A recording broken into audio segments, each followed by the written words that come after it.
ጀንቦሮ ሪል ስቴት የዲፕሎማቶች መናኸሪያ በሆነው ሳር ቤት በ16 ኤምባሲዎች መሃል ቫቲካንና ኢንዶኔዥያ ኤምባሲን ጎረቤት አድርጎ እየተገነባ ነው። ጀንቦሮ ሪል ስቴት 5000 ካሬ ላይ ያረፈው ግዙፍ የንግድ ሞልና አፓርትመንት ታይቶ በማይታወቅ ሁኔታ 17 ሊፍቶችንና ኢስካሌተርስ ይዟል። በ4 ዓመት ውስጥ ብቻ በቦሌ ቡልቡላ 5 ፕሮጀክቶችን ጥንቅቅ አድርጎ ገንብቶ አስረክበዋል። ኖር 6ኛውን እያካሄድ ነው። ከ600 በላይ ሱቆች በአንድ ማዕከል ከሚገኝበት ጀንቦሮ ግራንድ ሞልና አፓርትመንት ሲገዙ የሚያገኙት ከ900 በላይ መኪና መያዝ የሚችል ፓርኪንግ ከኤሌክትሪክ ቻርጅ ስቴሽን ጋር የከርሰ ምድር ውሃ፣ የተሟላ ጂምናዚየምና ስፓ እንዲሁም የልጆች ፕሌግራውንድ የጀንቦሮ ድምቀቶች ናቸው።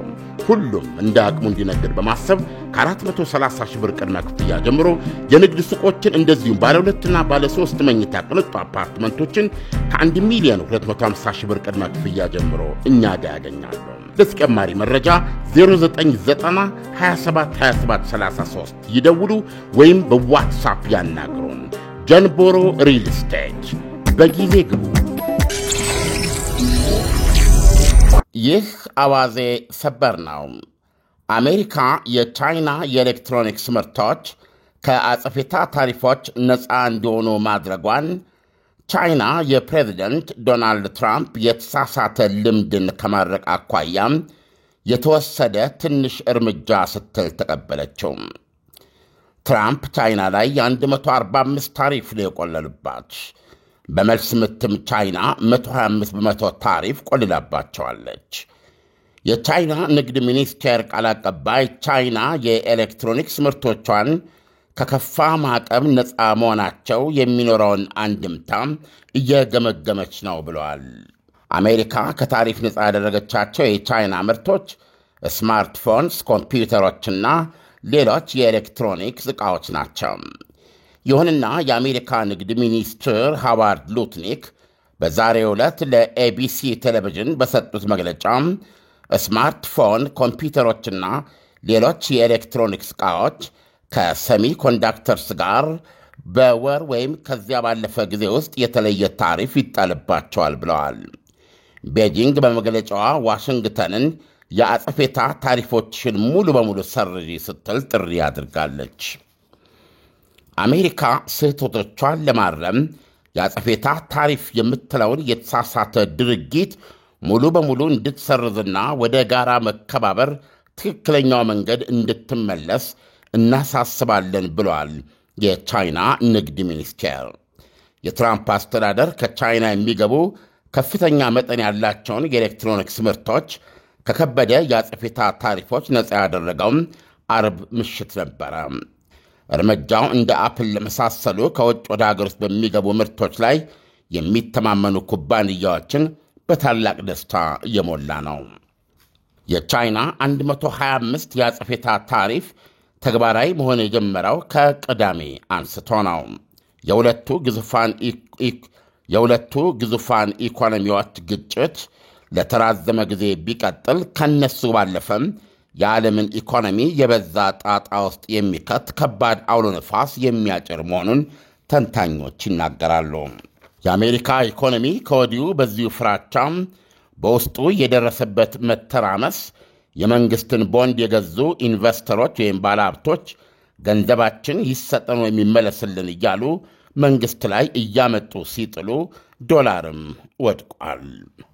መጠነኛ ቸር ዜና ነው ኢሳያስ። አዎ ዓለም አሁን እንግዲህ የኤሌክትሮኒክስ ዕቃዎች ላይ እንግዲህ እንደዚህ አይነት ከማዕቀብ ነፃ ማድረግ መጀመሪያ የምንጠብቀው የነበረው ነው። ዓለም በአንተ ትንታኔ ላይ እንዳስቀመጥከው አልፎ አልፎ አንተ እንደምትለው የወንድ መውጫ እንደምትለው ቻይና የሆነች ነገር ትናገራለች ብለው ጠብቀው ነበረ፣ ተጠብቆ ነበር። ግን ቻይና ዝም አለች። ይሄ እንግዲህ የቅስቀሳ ጥሪ ይመስላል እና ቻይናም ደግሞ ይሄንኑ ተከትላ የራሷን አስተያየት ሰጥታለች ማለት እንችላለን። ዓለም ከዚህ በኋላ ምን እንጠብቃለን? ብዙዎች ዶናልድ ትራምፕ የስማርትፎን ዘንባባ አውለበለቡ ብለው ነው የገለጹት። ያው ወይም እጅ ሰጡ ወይም ምን ይባለው ወይም ነጭ እርግብ ለቀቁ አይነት ነገር። ምክንያቱም ወደ አሜሪካ ከምትልከው ሸቀጥ ከፍተኛው ነው የኤሌክትሮኒክስ ምርቶቿ። ስለዚህ በዛ ደረጃ ያዩት አሉ። በቻይና በኩል ግን የተሰጠው ምላሽ ቁጥብ ነው ብዬ ነው የሚገልጸው። ምክንያቱም የተሳሳተ ድርጊት፣ የተሳሳተ አስተሳሰብ፣ አካሄድ፣ አመለካከት ነው የሚለው የዶናልድ ትራምፕን የታሪፍ ፖሊሲ እና ይህንን የታሪፍ ፖሊሲ ይህንን በሀገራት መካከል ያለውን መከባበር የሚያሳጣ ፖሊሲ ከማስወገድ አኳያ ትንሽ እርምጃ ነው ያለው። ስለዚህ በዚህ ተነሳሽነት ይህንን የአጽፌታ ታሪፍ የሚባል ነገር ሙሉ በሙሉ አሜሪካ እንድታስወግድ ነው ጥሪ ያደረገው። ነገር ግን በቻይና በኩል የተሰጠው ምላሽ በግልጽ በሚኒስቴር መስሪያ ቤቱ ስም ነው የተሰጠው፣ በንግድ ሚኒስቴር ደረጃ ማለት ነው። ይሄ የቻይናን የኤሌክትሮኒክስ ዕቃዎች ከአጽፌታ ታሪፎች ነፃ ያደረጋቸው ውሳኔ ደግሞ ያው በቀጥታ ከዶናልድ ትራምፕ እየተሰጠ ነው እና አሁንም እንግዲህ መቼም ትልቅ አገር ስትሆን ወይም ትልቅ ስትሆን ምንድን ነው የሚባለው? ይሄ እኔነትህ፣ ራስወታዊነትህ የበሬ ሻኛ አክሎ የሚታይ ነው። ከዚህ አንጻር ይሄንን ሻኛ ከማከክ አኳያ የቻይና ሪሊ ከግምት በታች ነው። ምክንያቱም አንደኛ የተሰጠው በተቋም ደረጃ በንግድ ሚኒስቴር ነው እና አሁንም የቻይናው ፕሬዚዳንት ሺጂፒንግ በአቋማቸው እንደፈረጠሙ ነው የሚገኙትና ይሄ ደግሞ ፍልሚያውን አሁን ይህን በማድረጋቸው ራሱ ዶናልድ ትራምፕ የስማርትፎን ዘንባባ አውለበለቡ ነው ያሏቸው። የዘንባባ ዝንጣፊ አውለበለቡ በሚል ነው የቀረበው። ይሄ ደግሞ ማሸነፍ ደመነፍሳቸው ለሆነው ለዶናልድ ትራምፕ ጥሩ ስሜት የሚሰጥ አይደለም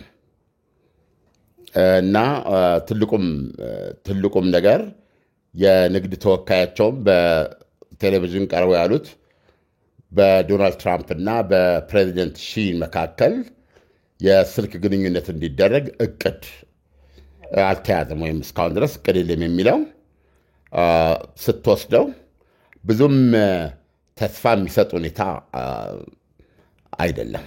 ከአንድ ወር በኋላ መልሶ ይጣልበታል የሚልም ንግግር ስላለው አሁን ካሁን ቀደም በነበረው ለምሳሌ ቻይና ላይ ታሪፍ ሊጣል ነው፣ አውሮፓ ላይ ታሪፍ ሊጣል ነው ተብሎ ሲወራ የነበረው እጅግ በጣም ትልቅ ዜና ነበረ።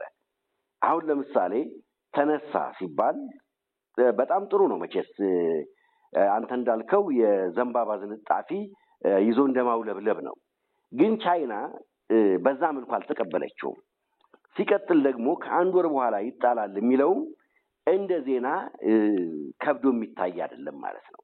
ምክንያቱም እነዚህ ሰዎች ይሄ ሁልጊዜ ዓለም አንተ የምትለው ነገር አለ። አንድ ነገር በተደጋጋሚ የሚደረግ ከሆነ ስቴፑን ጠብቆ የሚደረግ ከሆነ ልምድ ሊሆን ይችላል። ያ ደግሞ ምን ይሆናል ማለት ነው? ልክ የሚሰጠው ትኩረት ይሄማ የተለመደ ነው፣ በተለይ የማይደረጉ ከሆኑ ማለት ነው። እና አሁን የዶናልድ ትራምፕም አካሄድ እኔ አሁን ለምሳሌ ከነበሩት ዜናዎች አንጻር ስንመለከትና ቻይና ከወሰደችው አቋም ስንመለከት በቻይናና በአሜሪካ መካከል የመናገዱ ሂደት ተስፋ የተቆረጠበት ነበር። አሁን መልሰው ደግሞ ትንሽ ብርሃን ሲታይ ደግሞ የቻይና መልስ እንደሚጠበቀው አልሆነም ማለት ነው። እና ከዚህ በኋላ ዜና ይሆናልስ ወይ? ዜና መሆኑ አይቀርም። አሁንም ያው በቸም እንደ ጋዜጠኛ ዶናልድ ትራምፕ ምን አሉ የሚለውን እንከታተላለን። ብዙም እየተናገሩ አይደሉም። አሁን ባለፈው ዓርብ ይህንን ከመስማታችን ውጪ ብዙም እየተናገሩት ነገር የለም። ምናልባት እንግዲህ ነገ አንድ ነገር እንሰማለን ማለት ነው። እሳቸው ሲናገሩ ነው ነገሮችን የምናየው። ግን የታሪፍ አካሄዱ ብዙ ነገር ነው የምትሰማውና ትልቅ ነጥብ አስጥሎባቸዋል። በጣም አንድ የአሜሪካን ተወነገጠች ሪፖፍ ነው ካፋቸው የማይወጣው ይሄ ነው።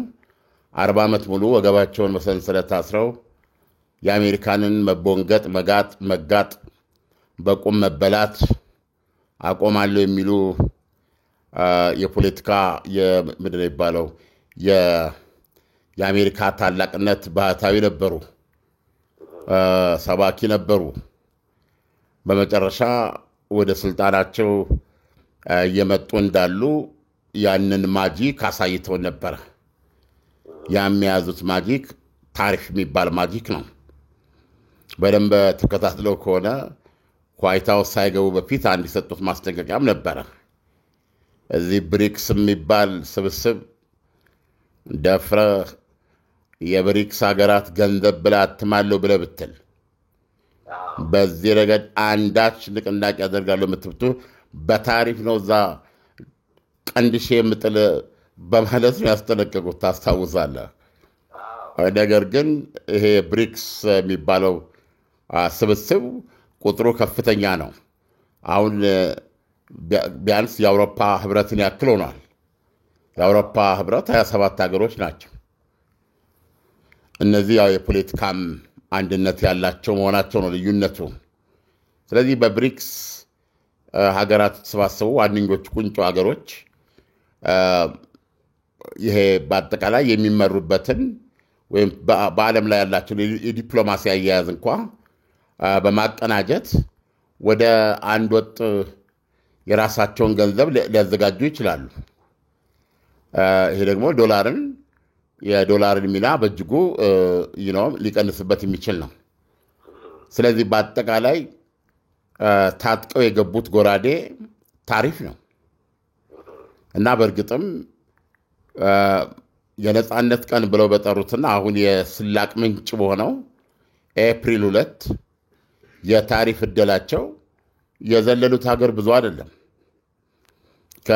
ከራሽያ በስተቀር እና ቤላሩሲያ እንደዚህ ያን አድርገው ተግባራዊ የሚሆነው ኤፕሪል 9 ነው ተብሎ ኤፕሪል 9 ዓለም ወደ አሜሪካ እየተራወጠ ለዶናልድ ትራምፕ ይሄ እሳቸው ዘ አልቲሜት ዲሲሽን ሜከር የመጨረሻው ውሳኔ ሰጪ የሚለውን ራስዎታዊ ፍላጎታቸውን ባረካ መልኩ ድፍን ዓለም እየተራወጠ ነው።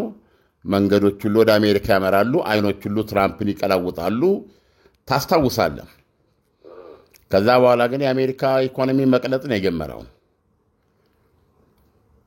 አየቀድም በዜናው ላይ እንደሰማው መንግስት ገንዘብ ከሚሰበስብባቸው መንገዶች አንዱ ቦንድ ነው። የአሜሪካ ቦንድ ደግሞ ያው ብዙ ጊዜ ወርቅ ማለት ነው። አሁን ግን በዓለም ላይ የተፈጠረውን ሁኔታ በራሷ በአሜሪካ የገንዘብ ገበያዎች ላይ አክሲዮን ገበያዎች ላይ ያለው ሁኔታ ጋር አብሮ በሄደ መንገድ ከዚህ በፊት ሆኖ በማያውቅ ሁኔታ በማንኛውም ቀውስና ትርምስ ወቅት እንደ ጂብራልተር ሮክ የጸናና አስተማማኝ ነው የተባለው የአሜሪካ ቦንድ አስፈላጊነቱ ቀንሶ ማለት ነው። አየህ፣ አረጋጊነቱን አጥቶ ባለሀብቶች እያመጡ በሉ ገንዘባችን ስጡ እያሉ ነው የጣሉት። ይሄ ነው መጨረሻ ላይ ዶናልድ ትራምፕን በ14 ሰዓት ውስጥ ተግባራዊ መሆን በጀመረ በ14 ሰዓት ውስጥ 24 ሰዓት ሳይሞላ ለ3 ወር አራዝሜዋለሁ ብለው መግለጫ እንዲሰጡ የተገደዱት ማለት ነው። ይሄም ስትራቴጂ እንደሌላቸው የሚያሳይ ነው እና የፈለገ ቢሆን ራሷ አሜሪካ ላይ ብዙ ጣጣ ያመጣ ብዙ ትሪሊየን ዶላሮች በኪሳራ እንዲጠፉ ያደረገ መሆን ብቻ ሳይሆን አገራት አሁን ከዚህ በፊት እንዳልነው ደም አሽትተዋል። አየህ፣ አሜሪካ ተሸንፋ ነው ይሄን ያለችው። አሜሪካ በውስጥ መድማት ምክንያት ነው ይሄንን ያቆመችው። ስለዚህ አሁን በግልጽ የምታየው ነገር ምንድን ነው? የቻይና ለምሳሌ ወደ አሜሪካ በስፋት የምትልከው ይሄ የኤሌክትሮኒክስ ነው ከብዙ ሸቀጦቿ ውስጥ። እዚህ ላይ ይሄንን ያጸፌታ ታሪፍ አሜሪካ ማንሳቷን ከዚህ በተሻለ ልትገልጽና ልታበረታታው ትችል ነበር አይደል እንዴ? እንደው ቢያንስ በፖለቲካ ሰዎች ምላሽ ሰጥበት ትችል ነበረ። ዝርዝሩን የንግድ ሰዎች ያዩታል። እንደ ቻይና መንግስት ይህንን ታላቅ እርምጃ አድርገን ነው የምንቆጥረው፣ ወደ ትክክለኛው መንገድ ለመግባት የተወሰደ በጣም አበረታች እርምጃ ነው የምንቆጥረው ብሎ ውጭ ጉዳይ ሚኒስቴሩ አስተያየት ሊሰጥበት ይችል ነበር። ቢያንስ ፕሬዚደንሽን ባይሆኑ ማለት ነው። እንዲህ አይነት አካሄድ ፖዚቲቭ ነገር ሊያመጣ ይችላል። ግን ቻይና እንደዛ ነው የሚያየችው። ንግድ ሚኒስቴሯ ነው የሰጠው እና ስሞል ስቴፕ ነው ያለው እና ይህን ስታይ ቻይና ላይ መጠነኛ መቆነን ይታያል ወይም ቁርጠኛነት ይታያል። ስለዚህ ይህን በግልጽ የሚያሳይ ነው እና አሁን መልሰው እንደገና ደግሞ እንደሰማኸው ከወር በኋላ እዚሁ ስማርትፎኖች ላይ ኤሌክትሮኒክስ እነዚህ ላይ ደግሞ ሌላ ታሪፍ ይጫናል፣ ሴሚኮንዳክተሮችን ጨምሮ ሌላ ይጫናል የሚል መግለጫ ሰጥቷል። ስለዚህ ከአሜሪካ የምትሰማው ዜና የሚያረጋጋህ አውቃ እንድትንቀሳቀስ መጪውን ፕላን እንድታደርግ አይፈቅድም፣ ሪል አይፈቅድም። የፕሬዚደንት ዶናልድ ትራምፕ አስተዳደር የያዘው በንግድም በተመለከተ የሚያራምደው ፖሊሲ ጨርቅ አስጥሎ የሚያሳብር ነው። ካናዳ ላይ ስንቴ ነው ማዕቀብ የጫኑት? ማነው ታሪፍ የጫኑት? ስንቴ ነው ያነሱት? ስንቴ ነው ያራዘሙት? እና ነው የነዚህ ስቶ አሁን መጨረሻ ላይ ለሁሉም የመጣ ነው። ከሜክሲኮ ጋር ያለውን ዝርዝር ይሰራ ይባል ያሰለቻል። ከኦንታሪዮ ግዛት ጋር ሁሉ ብቻ ለብቻ ስንት ለስንት ባብለዋል። በየጊዜው እኮ ዜና ላይ እንሰራዋለን። እና በጣም ሀገራትና መሪዎች ስሜታቸው እየተነካ በካናዳና በአሜሪካ መካከል ግንብ ሳይኮሎጂካል ግንብ የሚፈጥር እንቅስቃሴ በካናዳ ውስጥ እንዲደረግ ምክንያት የሆነ ነገር ነው። ስለዚህ እውነቱን ለመናገር አሁንም አላቅም ይሄ አሰራር ይሆናል። ከወር በኋላ ግን ሌላ ታሪፍ እንጥላለን የሚለው እስሊ እንዴት ነው? ምንም አይነት ተረጋግተህ በቃ ይሄ እንዲህ ነው ብለህ አቅደ ለመስራት አስቸጋሪ ነው የሚያደርገው የዶናልድ ትራምፕ አያያዝ እና የዚህን በሚቀጥሉት 1 ወይም 2 ወራት ውስጥ በተለይ ይሄ 3 ወር ደግሞ የሰጡት አለ። ብዙዎች አሁን እየጻፉ ያሉት እንዴት አድርገው ነው ከዚህ ሁሉ አገር ጋር ልብ አድርግ፣ በተናጠል እኮ ነው ስምምነት የሚያደርጉት። ከእያንዳንዱ አገር ጋር ድርድር ነው የሚቀመጡት። ድርድር ተቀምጠው እዚህ ጋር የእኛ ላይ ይሄን ማዕቀብ ጋር ይሄን አንሳ፣ ይሄ እንደዚህ ነው እየተባበረ ከእያንዳንዱ አገር ጋር ነው መፈራረም ያለባቸው። 3 ወር እንዴት ሆኖ ነው የሚበቃው እያሉ ብዙዎቹ እየጻፉ ነው ያሉት እና ራሱ ፕሮባብሊ ለ3 ወር ሲያራዝሙ 4 ወር ሊሉት ይችሉ ነበር። ማለት በጣም ተጠንቶበት በጣም ታስቦ ይሄ ቢሆን ይሄ ነው ተብሎ ተጠንቶ የተሰጠ እንትን እንዳልሆነ ግልጽ ነው። ምክንያቱም የንግድ ሚኒስትሩ ራሱ ከሳቸው አፍ ነው የሰሙት። የንግድ ሚኒስትሩ እኮ በዛ በኩል መግለጫ ይሰጣሉ። የለም በጣም የጠበቀ እርምጃ ነው የወሰዱት፣ የሚነቃነቁ ሰው አይደለም፣ የሚጸና ነገር ነው እያሉ ነበር ሲናገሩ የንግድ ሚኒስትሩ። ከዛ በኋላ እሳቸው መጥተው አራዝሜዋለሁ አሉ ለ3 ወር። ስለዚህ አሁን ራሱ 3 ወር የሚለውን እንዴት መጣላቸው ብለህ ብትል ቁጭ ብለው አስበው ተደጋግረው በዚህ ጉዳይ ላይ ይሄ ቢሆን ተብሎ የመጣ አይደለም። 2 ወርም ሊሉ ይችሉ ነበር። 1 ወርም ቢሉ ምንም ልዩነት የለውም። ወይም ደግሞ 6 ወርም ቢሉ ማለት ታስቦበት ተነጋግረውበት አውጥተው አውርደው የተናገሩት አይደለም። ስለዚህ ማየት ነው እና የዶናልድ ትራምፕ አያያዝ ሪሊ አሜሪካንንም ቀሪው ዓለምንም የሚያደማን የሆነው እንደው በእኛ አንድ አባባላለች ብለን ባለፈው ተነጋግረን ነበር ትዝ ይል እንደሆነ ምን መሰለ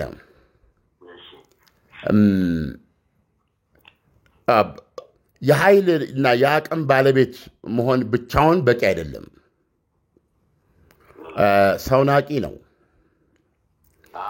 ከናቀ በኋላ ክብርን ለማስመለስ በጣም ትጎዳለህ እና ትልቁ ችሎታ ክብርህን ማስጠበቅና አስጠብቆ ለመቀጠል መቻል ነው። አየህ ታሪፍ ትልቅ ፓወር ነው ለአሜሪካ። ይህንን የካደ ሰው የለም። አጠቃቀሙ ግን በዶናልድ ትራምፕ በጣም የተዝረጠረጠ ሆነ። ከዚህ በፊት እንደተባለ ለምሳሌ መብረቅ በክረምት እንኳ አትሰማው አንዳንድ ጊዜ ሲመጣ ግን ሰማይ ምድሩን የሚዞርብህ። ዶናልድ ትራምፕ ካናዳ ላይ ለመጀመሪያ ጊዜ ያንን የ20% ነው የምናምን ማስጠንቀቂያ የሰጡ ጊዜ የካናዳው ጠቅላይ ሚኒስትር እኮ አንዳች ብሔራዊ ሐዘን በሆነ ስሜት የካናዳን ሕዝብ ወጥተውን ያጽናኑት። ዘገባችን ላይ ያለ የእኛን የሚከታተሉ ያ እስከዛሬ ያኖረንን ነገር እንዳትረሱ ለሌላኛው ካናዳዊ ማስቡ የቻላችሁ ከፊታችን ከባድ ጊዜ ጠብቀናል። እንዲህ ያለ ነገር እኮ ነው የተናገሩት። ምክንያቱም ይህ ታሪፍ ከተራዘመ የካናዳን ኢኮኖሚ ከፍተኛ ድቀት ሊከተው ይችላል እና ከወዲሁ በሺዎች የሚቆጠሩ ስራዎች ሊጠፉ ይችላሉ ተብሎ በወቅቱ ተዘግቧል አይደል? ከዛ በኋላ 2 ቀን 3 ቀን እንደዚህ አድርገው ከእንትናም ከሜክሲኮም ከምጋርም አድርገናል እንደዚህ ያራዝመናል አሉ። ከዛ በኋላ ካናዳ ላይ ስንቴ አሉሚኒየሙ ላይ ተጫነ ብዙ ነገር ሰማን አይደል? ከዛ በኋላ አሁን ካናዳ ውስጥ ብዙ ስሜት አይሰጥም። እሱ ብቻ እኮ አይደለም ማለት አሁን ለምሳሌ ዶናልድ ትራምፕ ከመጡ የፓናማ ቦይን አስብ። የፓናማ ቦይን በተመለከተ ከቻይና ጋርም ሰጣ ገባ ገብተውበት ነበረ። ቻይና በሰዓቱ የተናገረችው አንድ ነገር ምንድነው? የገበያ ሂደቱን ወይም የሰላማዊ የሆነውን የንግድ እንቅስቃሴ እየገታሽብኝ ነው ብላ ተናግራ ነበር። ካናዳን ወደ 52ኛ የዩናይትድ ስቴትስ አሜሪካ ሀገር ሁኚ ብለዋት ነበረ። ሲቀጥል ደግሞ ግሪንላንድ ላይ የወሰዱትን ውሳኔ በደንብ ታስታውሰዋለህ። እያንዳንዱ ነገር ያመጡት ነገሮች በሙሉ አሁን ደግሞ በዝምታ ታያቸዋለህ። የሚነድ እሳት አታይም። መጀመሪያ ሁሉንም ነገር አቀጣጠሉትና አሁን ቀስ እያሉ ደግሞ ዝም እያሉ ነው እና ይሄ ነገር እንዴም በሰለ ነጣጥነ ማየት ነው ያለብን። አሁን የፓናማን ጉዳይ በተመለከተ በጣም ኢፌክቲቭ ናቸው። ፓናማ ላይ ቻይናን ክሪፕል የማድረግ እንቅስቃሴያቸው ውጤታማ ነው። ለምሳሌ አሁን ምናልባት ሰፋ አድርገን ልንሰራው እንችላለን። ራሷ ፓናማ በተለያዩ ስምምነቶች ስም ሉዓላዊነትን እያጣው ነው የሚል ነገር ማንበቤን አስታውሳለሁ።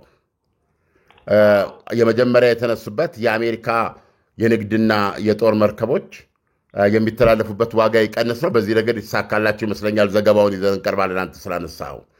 ፕላስ ሀገሪቱ ከቻይና ጋር ያላትን ግንኙነት በተለይ በዚህ ቤልት ምናምን በሚባለው ያላትን ግንኙነት ምንድነው ያንን እንትን እንዳትቀጥል ማድረግ ችለዋል። በማንኛውም መመዘኛ ፓናማ ላይ በጣም ኢፌክቲቭ እንትን ሰርተዋል። የግሪንላንድ ጉዳይ ሌላ ነገር ነው። ባለፈው ምክትል ፕሬዚደንቱ ሄዶ ጎብኝተዋል እና ስቲል የምንድነው የዚህ ፖሊሲያቸውን እንቅስቃሴ እናያለን።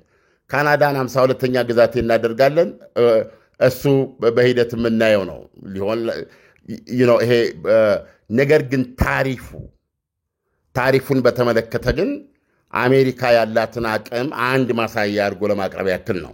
ካናዳ መጀመሪያ ላይ ታሪፉን ጥያለሁ ባሉበት ጊዜ የተፈጠረው ነገርና ከዛ በኋላ 2-3 ጊዜ መጣል፣ ማንሳት፣ መሰረዝ፣ ማራዘም እንደዚህ ሲካሄዱ አሁን ኦልሞስት ካናዳ ለአሜሪካ የታሪፍ እርምጃ በድን ናት። በቃ ሲምፕሊ እንደ ቻይና አይነት ነገር 20% አደርጋለሁ ሲሉ 20% አጸፌታ መስጠት ማለት ነው። ልክ አሁን ለምሳሌ ቻይና ያለችው ከካም በኋላ የቁጥር ጨዋታ ነው የሚሆነው። 145 ምናምን ደርሰናል። አሁን ቢፈልጉ 200፣ 300፣ 400 የሚበሉ ከዚህ በኋላ የአሜሪካንን ገበያኛ የምናስበው አርምስ ዴድ የሚል ምላሽ የሰጡ ቻይናዎቹ እና አሁን ትልቁ ተንበጫበጩ ያስባለው ነገር አልተጠናም ወይ?